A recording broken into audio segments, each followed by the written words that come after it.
ပစောနဲ့ဝတ်သားတွဲစားတာဟာနှလုံးကိုဓာတ်နဲ့ထိုးလိုက်တာပဲရုတ်တရက်လဲကြပြီးအသက်ထွက်သွားမယ်နော်တတိထားစားကြစမ်း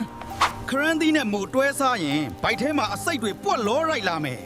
ကို့ဘိုက်ကိုဘုံခွဲကျင်တာလားမသိပဲရှောက်မစားနဲ့ဦးနွားနို့တောက်ပြီးငါးစားရင်တကိုယ်လုံးအဖြူကွက်တွေထလာလိမ့်မယ်ရုပ်ပြက်စင်းပြက်ဖြစ်ချင်လား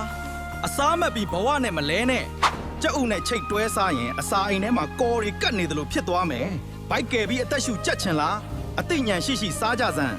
ဖရဲသီးနဲ့ဒိန်ကျင်တွဲစားတာလားအိမ်သာထဲမှာပဲအိတ်နေရမယ်နော်ဦးတွေပါထွက်လာမတတ်ဝမ်းလျှောချင်လားမစားနဲ့လို့ငါပြောနေတယ်နော်ကစွမ်းဦးနဲ့ပြောင်းဘူးတွဲစားလိုက်တာဟာလူကြားထဲမှာဖင်ပေါက်ကွဲမတတ်အီးပေါက်လိမ့်မယ်အဆက်ကွဲပြီးမျက်နှာငယ်ချင်လားဒါတွေတွဲမစားနဲ့ပဲနို့ထဲကိုတကြားညိုထဲ့တောက်တာဟာအာဟာရတွေကိုအမိုက်ဖြစ်အောင်လုပ်လိုက်တာပဲအလကားနေရင်ဘိုက်နာခြင်းရင်တော့တောက်လိုက်ကနန်းစားပြီးရေခဲရေတောက်တာဟာဘိုက်ထဲမှာရေခဲတောင်စောက်လိုက်တာပဲအစာစိတ်တင်ပြီးလူးလိမ့်နေရမယ်သေးနော်တတိထား